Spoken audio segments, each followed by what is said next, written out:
How do you compose better photographs? Is it by following all the rules, never deviating from the intersecting thirds, spiralling in on the golden ratio and guiding your creative choices by perfect mathematical constants? Of course, you can go your own way. Photography allows you the freedom to follow your creative path. One thing I know is that even when you make those choices, you will question them. What you like today may fall out of favour tomorrow. We're never the same person twice. Think about it. One of the advantages of shooting subjects close to where you live is that you can go back tomorrow, next month, season or year and try again. So that's what I'm doing today, going back to a local location that has, in my opinion, an error in the original composition that I can no longer accept. And it's not about the rule of thirds, golden ratio, leading lines, foreground, texture or form, but we will talk about all of that.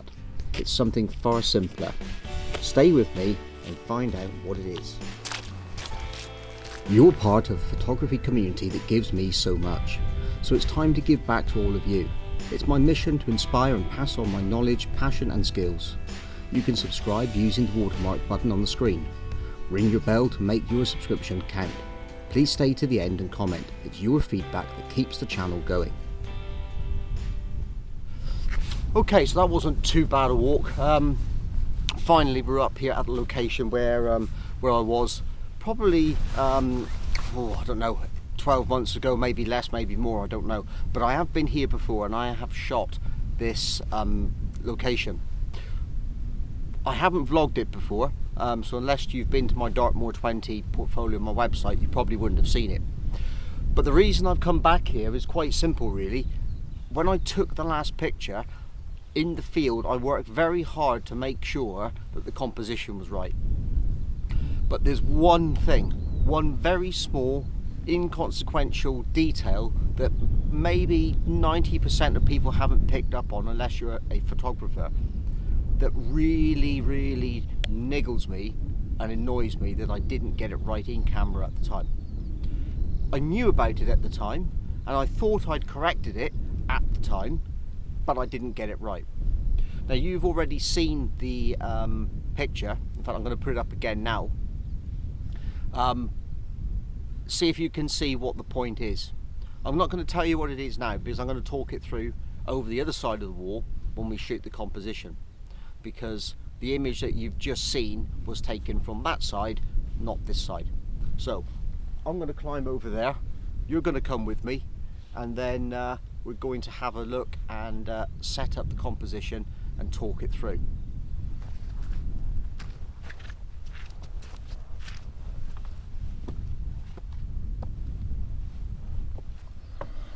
Well, you didn't really think I wasn't going to have a cup of coffee first, did you? First rule of the day is my coffee. Just waiting for that to boil. So, basically, the reason I've come to this spot and the reason that I thought I'd speak about composition using this particular image is because it's got a lot of good elements in it that I can discuss with you and I can show you. Now, when you start photography, generally, you know, a lot of people tell you about all the rules of composition, and you know, the most common one you'll have seen is the rule of thirds, but there's also the golden ratio, there's leading lines, there's little tidbits of information like not having light parts at the edge of the frame to take your eye out of it, trying to use something to frame the image, don't have horizons in the middle, get your horizons level, lots of different rules and things that you can use to your advantage. Now, I like rules, but I don't necessarily always follow them, because I would like you to start thinking about them not as rules, but as suggestions, because they don't always work in every situation. You may not want to use a leading line in a certain picture. You may not want to use the rule of thirds to put a prominent part in the scene. It may not work. I think photography is slightly different to life. In fact, it's complete opposite. In life, when things look too good to be true, they normally are. In photography, when things look too good to be true, they probably are good. And that's the rule the only rule that I use for my compositions. If it looks good, it probably is. So what looks good? How do you know what looks good and what doesn't? Well, I think that comes over time, certainly with landscape photography. you can, in the early days, and this is where the rules come in, you can, when you're beginning as a photographer, use those rules and stick with those rules, and you will get good images. And you know, modern cameras produce things technically very, very well, so if you stick with the rules to start with, it'll give you a good starting point. But that's the beginning of the journey. The journey continues when you step outside of those rules a little bit, when you start to develop your own style in photography, and when you combine and mesh those rules together into different ideas and different forms, and you start to develop a style and images that you like. In my images, particularly my monochrome or black and white images, which I'm going to shoot today, it's all about texture, line, form, visual path, journey through the image for the viewer. Photography is a form of communication. It's the form of communication that I show to show you and tell you guys, the viewers and the people looking at my portfolios and my prints, that this is how I see the world. This is what I think is beautiful, and this is what I think is worth looking at, and I want to share with you. So that's what my images are about. So my coffee is boiled. I'm going to make my coffee, and then I'm going to start setting up the camera, and with a bit of luck the weather will hold out and we can get some good pictures. So I'm looking forward to talking you through this composition in a minute.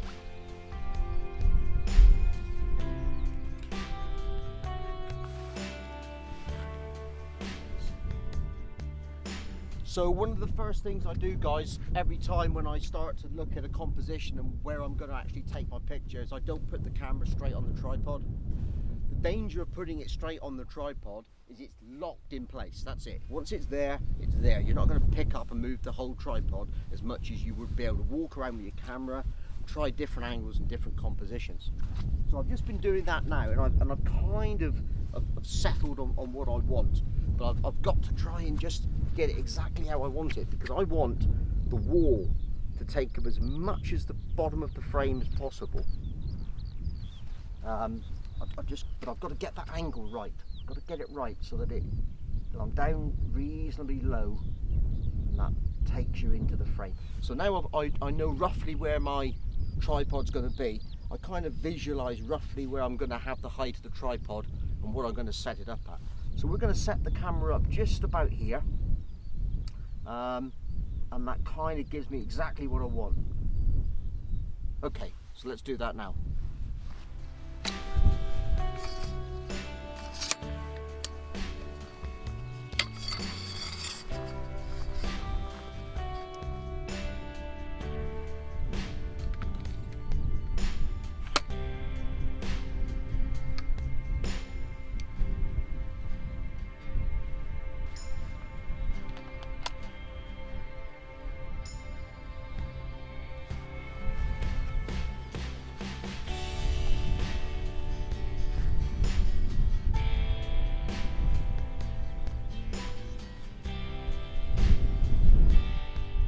Okay, so once you've got your tripod up, your camera securely mounted, the next thing to do really is to finalize the position of the camera and perfect your composition. There are lots of different ways of doing this, and lots of different people use different methods. For me, I found the best tool to help me with it is a more sort of like traditional tripod head.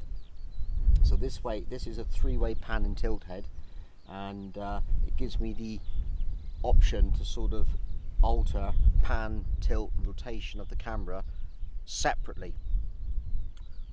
Ball heads are okay, but if you want to just move one plane or one element slightly, it's difficult. The ultimate for this would be to actually use something called a geared head, but that would involve many hundreds of pounds more investment, and something I could probably use on some other camera equipment to greater effect. So let's lose the coffee. So I've set the camera up. I don't always use live view. I quite often prefer, personally, when I'm working, to frame and work through the viewfinder. I find that by shutting out everything around me, I've got that much more intimate connection between me and the landscape just through the lens. But what we're going to do is, the first thing I like to do when I get the camera set up, I like to make sure that it's level. Sure, you can level your camera, your horizons up inside of Photoshop, but why would you? It takes a second on here, and that's what you should be doing. So, okay, let's switch the live view on, and then we can start talking about the signal, and then we can start talking about the composition itself.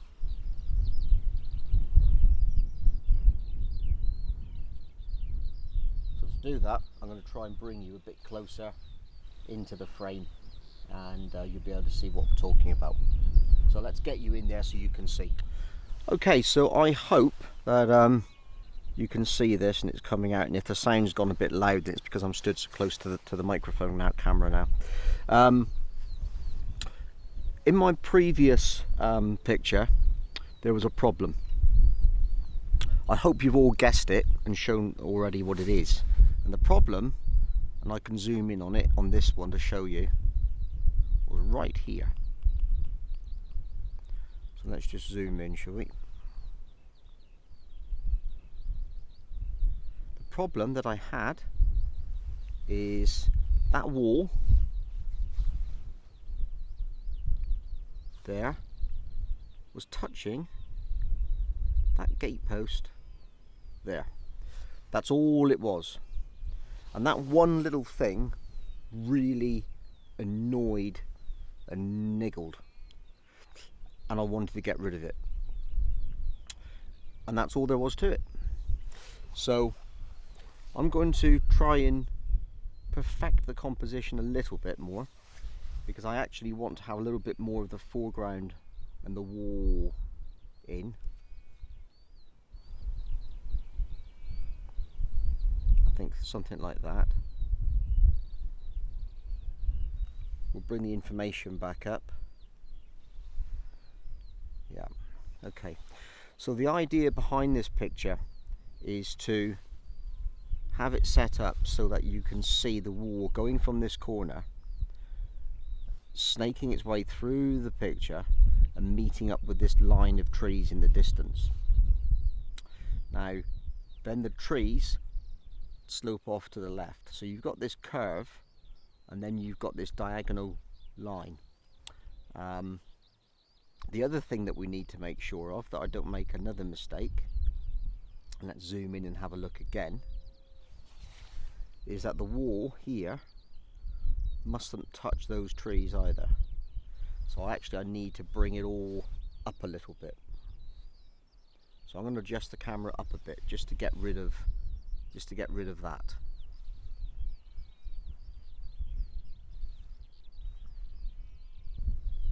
Okay, so I've just lifted the camera a little bit, and now we've got that little bit of a gap there. If we come over here, double check, we've still got a gap there. Relatively happy with that picture.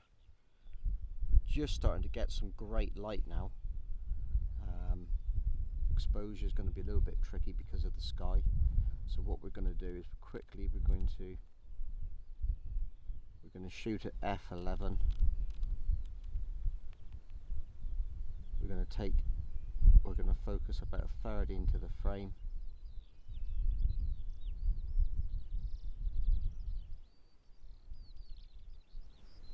And then we're going to take our pictures. Because of the bright light, the shutter speed's quite high, so I'm not going to worry.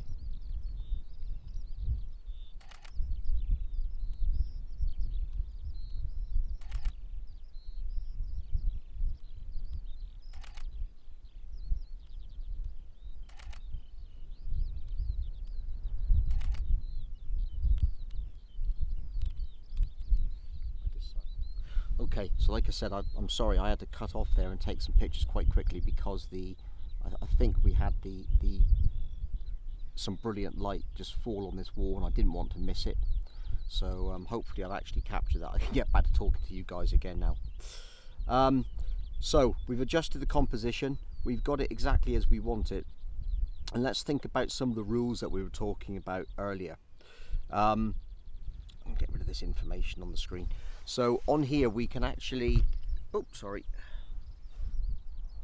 so if we look at the picture as it stands now, we've actually got this this post. It's upright here. It's almost on one of the thirds. On the back of my camera I divide it up so that you can see thirds on it. I don't know if you actually losing sight of this screen. It'd be a shame if you are. But yes, I actually divided up and put the thirds grid on it so you can actually see it. But I tend to use lines and textures and shapes more than I do the rule of thirds.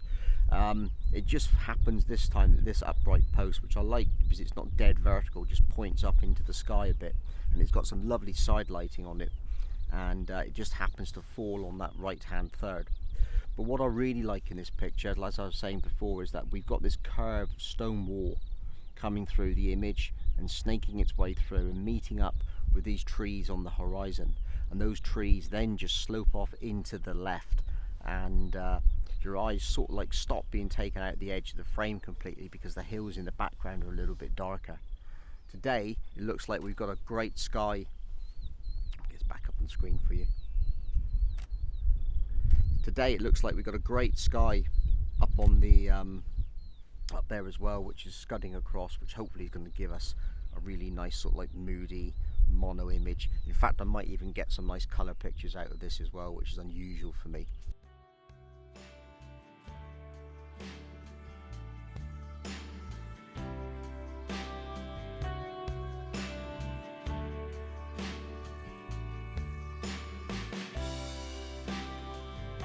I hope you're enjoying the video. Maybe you would like to carry on, so try these suggestions next. I want to share more knowledge, more skills, more passion and stories about photography with you. So think about subscribing. If you do, ring the bell. It will make your subscription count. If you have time, comment. I will see you on the next video. Get out there and enjoy your photography.